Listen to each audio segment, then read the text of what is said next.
I normally leave feedback to the end of a lesson. However, because this is like an initial lesson where students are feeling the ground beneath their feet, so to speak, they're really experiencing this for the very first time, a lot of them anyway. We're going to do an initial feedback session just all about introductions and all the issues that came up with that. Oh, and don't forget to pause the video to listen to the feedback, listen to how you would correct it, listen to the students trying, getting it wrong, getting it right, and listen to the final answer as well. We're going to do a little bit of sort of introduction feedback, because I mean one of the things we do a lot, we introduce ourselves and we tell each other the basic information. I normally leave feedback to the end of the class, as you know, but there's a lot of great information here, a lot of little bits that a number of you made the same sort of mistakes and very common problems. So we're just going to go through the feedback now. You've all done it before. I'm going to ask a specific person a specific question. They have to try their best to correct it, and then if they have a problem, I'll ask anybody else to chip in and have a go. So we'll start with Francesca. Nice simple one for you, Francesca. He spent some time watching Watford play. He spends? Yeah, brilliant. Telman, few for you today. Now, these are quite interesting ones. First one. He's so known all over the world. It's not a bad sentence. He's known all over. Well known, yes. Not so known, but well known. Well known, yes. Here's another sentence which is good actually, but I want you to change it anyway. Okay. He was married 2 times. He married 2 times. He's married 2 times. Yeah, I want you to do something with 2 times. What's another way of saying? He married twice. Yes, that's a nice word. We say once, and we say twice, and then we say 3 times, 4 times, 5 times, etc. But once and twice, remember those 2. And one more for you. He spends his free times doing sports. He spends his free times. No, not free times. There's a problem with that word. Hobby. No, you need to do something with the word times. You need to... Free time. Time, yes. This is a weird one because sometimes time is countable, but sometimes time is uncountable.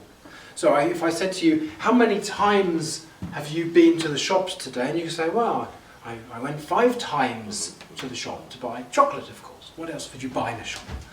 But then the word time is uncountable. I have a lot of time, or I don't have much time. Yeah. We have that a lot, countable and uncountable nouns.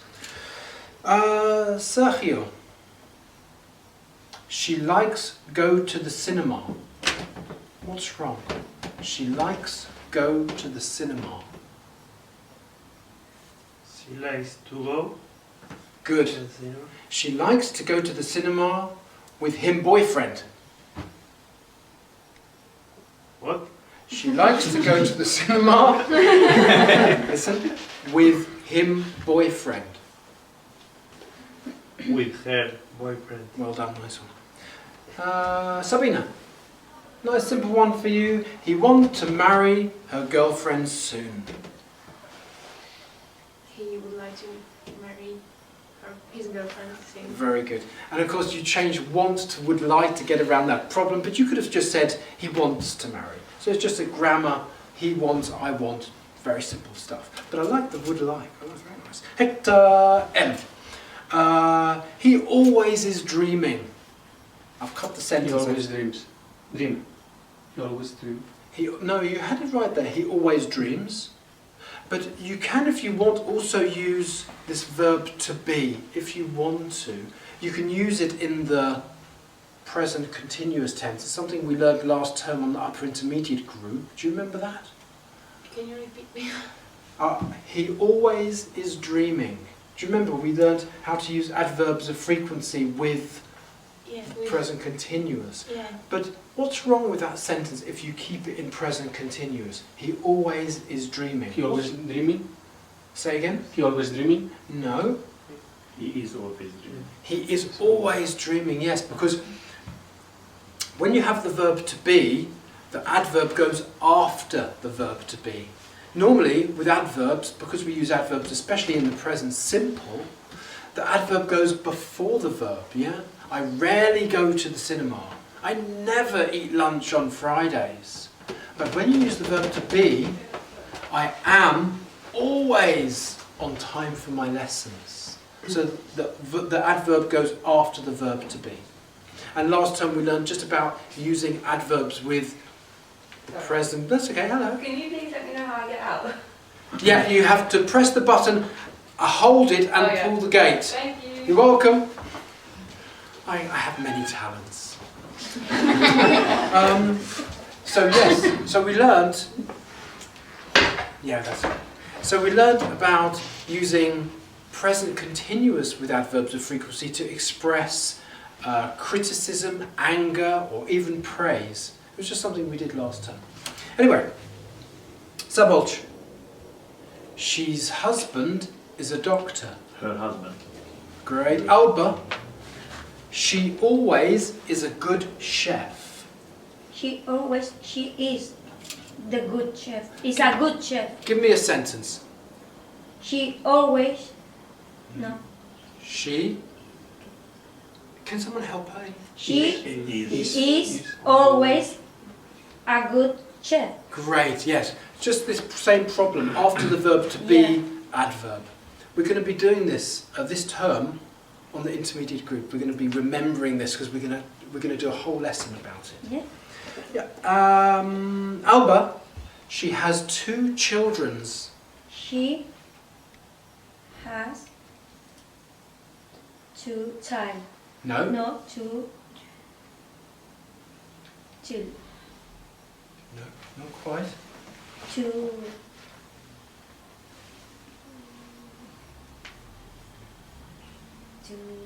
Can we help her? Children. Children, yes. So one child. children's, no. No. Children. Yeah, because it's called an irregular plural. Ah. One child, 2 children. We have these. No S in the. No, because in the children word. is already plural. Okay. Yeah, thank you. I have one more for you, Alba. Uh-oh. The second children is Thomas.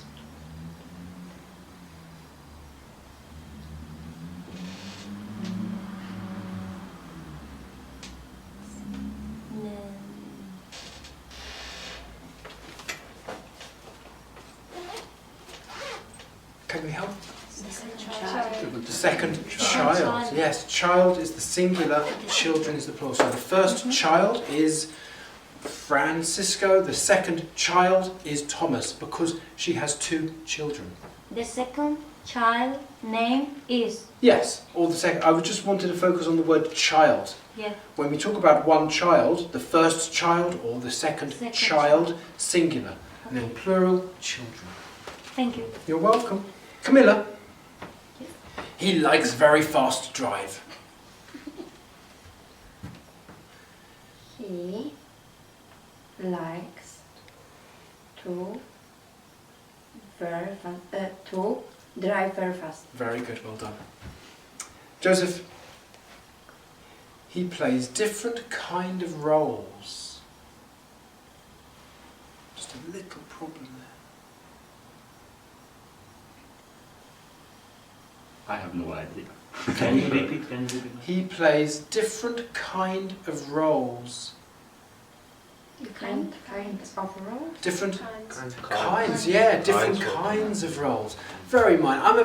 One thing you'll learn about me, I am very fussy. I'm really fussy. Any tiny little thing, I'm going to write it down. It gives me pleasure. I don't know. I'm sadistic, I think. So. Hector, we met in a party. In a party. Yeah, there's a problem with that. We met in a party.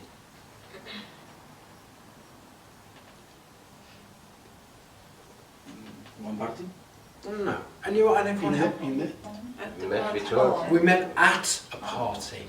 Somebody asked me today, when do you use in and when do you use at? I don't know. I'm sorry. I was thinking, I can't think. I think you use at more than in, but I don't know the answer. If anybody knows the answer, please tell me. Mirka, some people says it's not a good job. Some people says it's not a good job. Some people say. Nice. Yes. Lovely. And one more for you, Mirka. She has 2 childrens. Sorry. She has 2 childrens. She, 2 children. Lovely, well done. Anya, I want to introduce my best friend.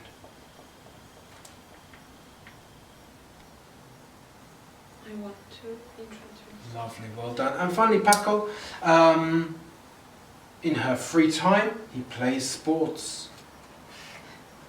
There were quite a few of these problems. In her free time, he plays sports. On free time.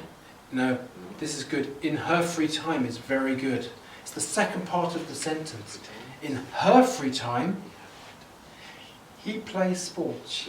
Yeah, absolutely. We have to match the subject pronoun with the other one. I've forgotten what it's called, possessive determinator or something like that. So in her free time, she plays sports. We have to match the 2 together. Brilliant work. Okay, so. Can I ask you? With the verb like, we can use with ing form and with to Yes. with infinitive as well. Absolutely, Oh, yes. okay. So there are some verbs where you can do this. I like riding bikes. I like to ride bikes. I love riding bikes. I love to ride bikes. Like and love work very well. But try it with hate. It doesn't work so well. You can say I hate riding bikes. I hate to ride. It sounds a bit weird. It's still okay, I think. But there are a few that have to use the specific verb pattern. Now, all of you being intermediate or upper intermediate students, I'm hoping that you've all by now got the grammar book, the blue grammar book called English Grammar in Use. Have any of you got that book? Yeah. You have? Yeah. Good. Have any of you brought it to class? No. Okay. This is a conversation class. Oh, yeah. Good answer, good answer. But in the blue book, English Grammar in Use by Raymond Murphy, there is a big section on verb patterns. If you look in the front of the book, you'll actually see the title, Verb Patterns.